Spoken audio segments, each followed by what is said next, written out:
I've been concerned too because I was in Dallas and I didn't go by the center, but every time, all calls don't go through, it's all disconnected. And unless they closed it down. Daryl closed it down. That's what I suspected. They think I did it, Harry. Did what? They think that I gave him a chemical. Larry told everyone he knew that I gave him a chemical because I'm a biochemical major, and I gave him that the express purpose of his visit was for him to come down and to tell me once and for all that he's going back to his wife, and there was nothing I could do about it. So don't try my little suicide things, and don't. He made me out to be a total psychopath, and he said that he came down here to tell everyone that to tell me that he was going back to his wife. Is this when he had that first? Try to stop him. And is this when he had the first stroke? Yeah. And at that point, I said to him, "Well, it's too late because we had been having coffee. We had been drinking coffee together." Yeah. And I said, "Well, it's too late because," I said, "you're not." And he got up to leave, and he said, and I told him, "You're not going to get very far because I just gave you a chemical that will put you into an eternal sleep." Yeah. No, everybody thinks I did it.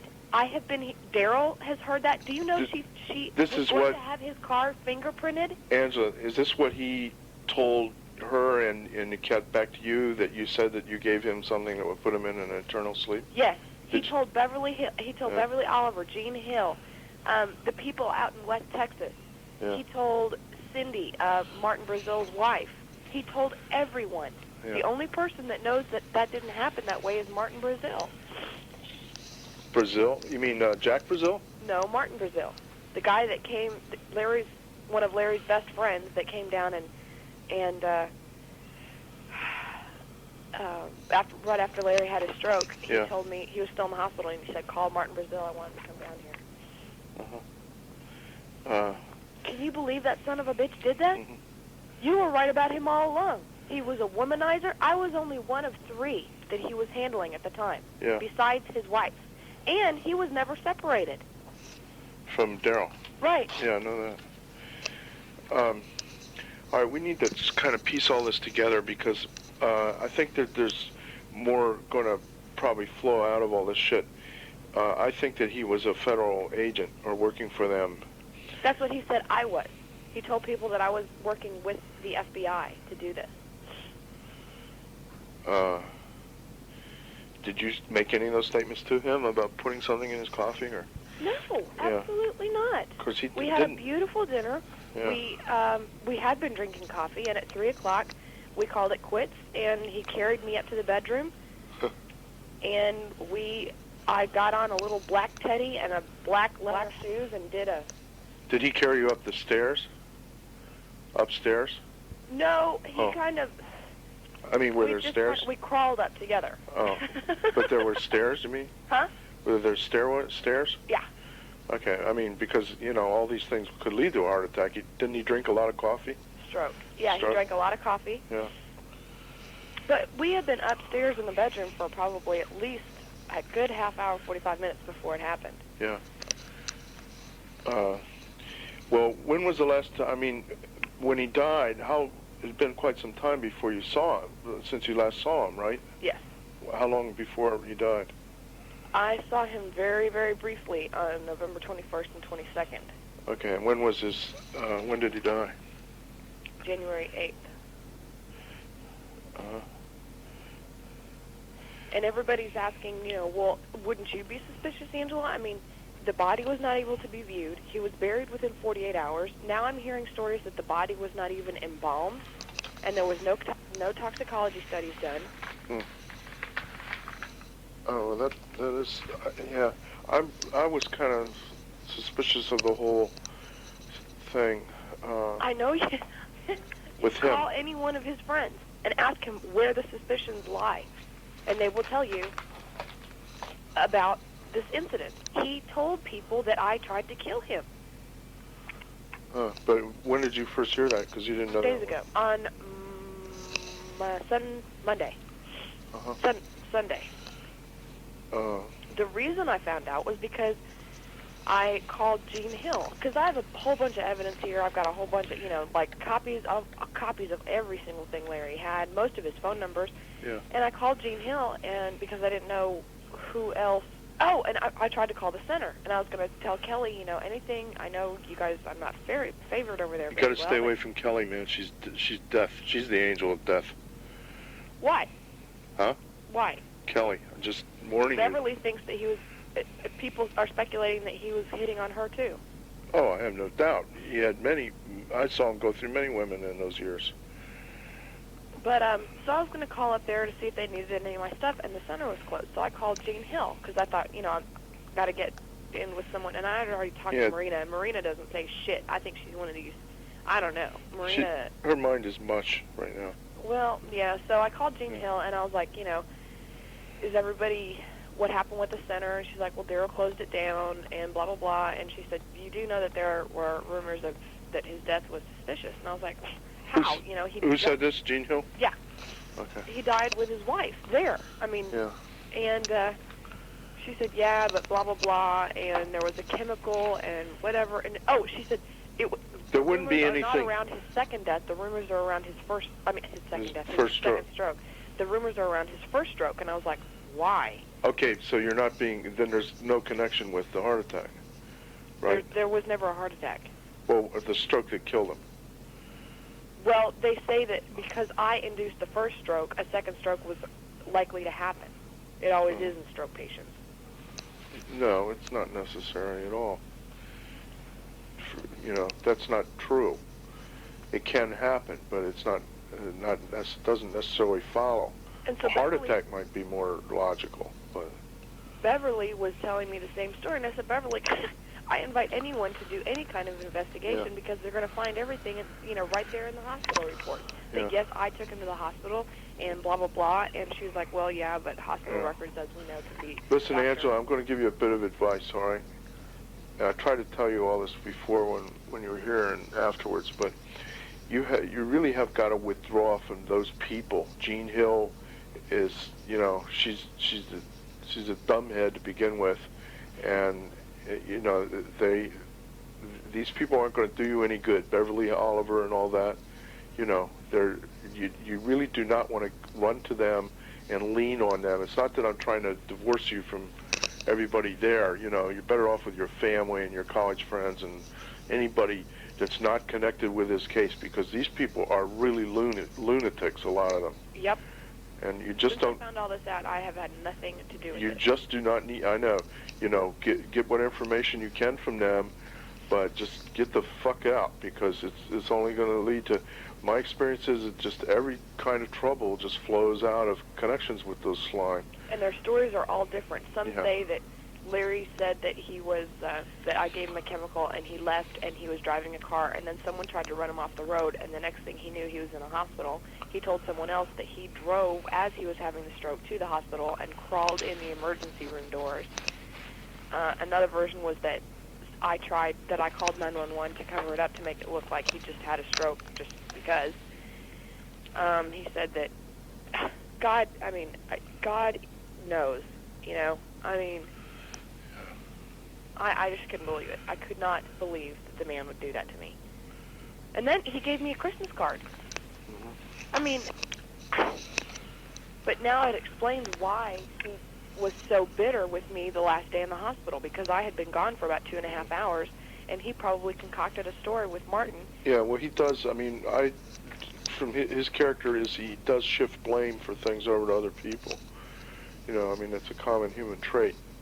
But he does do things like that, and he's so vain, as you know. The whole hair thing, but that's a symbol of somebody who will blame anybody and everybody for any little imperfection that shows up in him. Yep. That's what he did.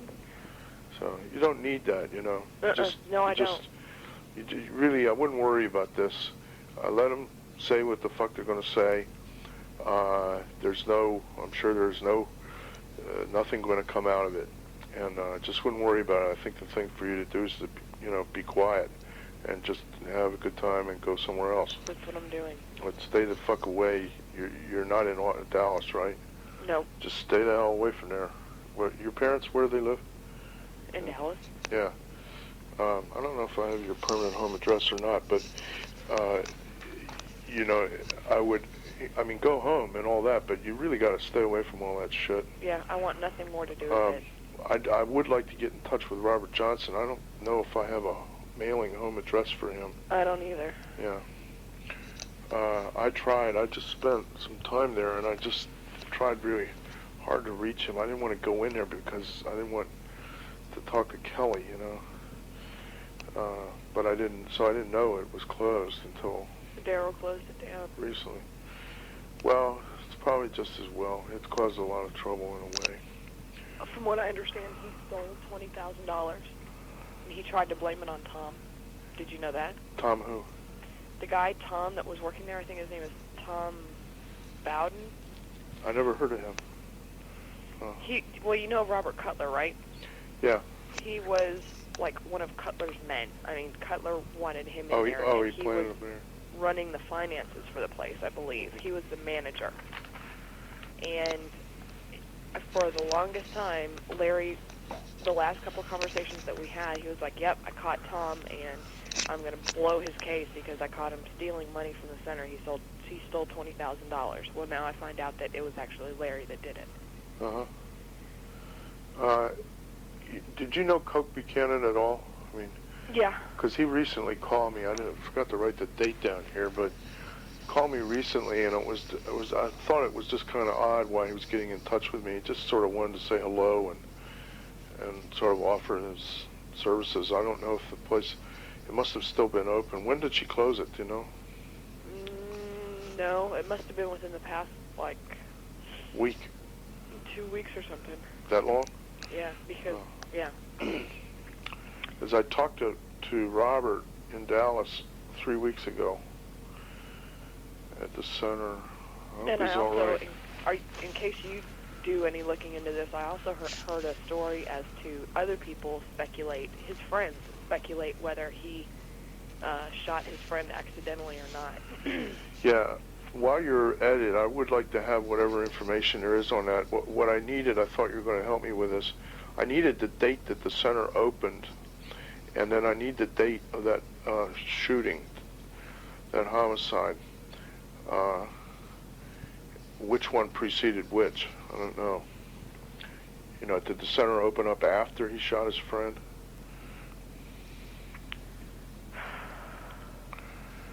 See, this is what I think. I know you're kind of... The center opened up afterwards. Huh? You think so? Yeah. Yeah. Well, if you can get those dates for me, will you? Yeah. I don't know how I'm going to find out how this... Whatever you do, stay away from Kelly. There's something really wrong with that situation with her. But really stay away from her because she really is working for somebody else. And since I know some of the people, you know, you just don't need it. That situation down there is very volatile, and we managed to go around it. We have a big team of people at work now, and this fall it's going to be a lot of shaking. I don't know how I'll be able to find out when the center opened. Well, okay. I might be able to in a couple of newsletters. Okay. I'll have to go through my stuff, but that homicide date is real accessible to me. I got Coke Buchanan's number right in front of me here, man. I might call him tonight and sort of fish around. I'm worried about Robert Johnson, though. I did believe in him. You know, I thought he was a good person. I was just getting ready to send him a bunch of free books to help him out. All right. So what's your situation? Are you working? I'm in school. And when do you graduate? When do you finish? December. I'm a journalism major now. How many majors is that now? Well, at least I'm happy on this one. I've never been happier. Yeah. But you're working hard? Yes. Have you had any grades? What are your grades? Yeah, I've gotten full credit on all my proposals. Right now we're just in the proposal stage for all of our projects. I'm so excited. Yeah. That's got to be your number one goal. That's what I said. For a day or two, I let this all get to me, and I thought, it is not worth it. The man caused me enough grief while he was alive. Fuck it, it's over, man. He's dead. He's dead. David knows about it, and David Heyman, I was talking to him. He's like, Angela, what are you trying to accomplish? The man is dead. Yeah. Forget it. So the issue's dead. Yeah. He's dead. You don't want to stir that up, because with those kind of stories flying around, apparently the name of the game with all these people is just slandering everybody. That's what it is. And it's just, you know, it hurts so much because when you know these things are ridiculous, it hurts it goes to the core of your soul. So, you know, I see the pattern there. I mean, that's what they all do. They're all fucking carrying stories. Yep. And who needs this shit? Fuck them. Excuse my language. No, that's how I feel. All right, well, maybe we can plan on, maybe you can come and stay here for a few days sometime. I'm going to have to, I just got off the plane really late last night, and in fact, I couldn't leave Dallas, or they weren't sure they were going to be able to fly here. But I've got to, for the next 3 weeks. I was so proud here. Excuse me for interrupting. I was so proud because Beverly was saying something like, all of Larry's friends were philanderers too. All of Larry's friends were womanizers and blah, blah, blah. And they're like, including that Harry Livingstone.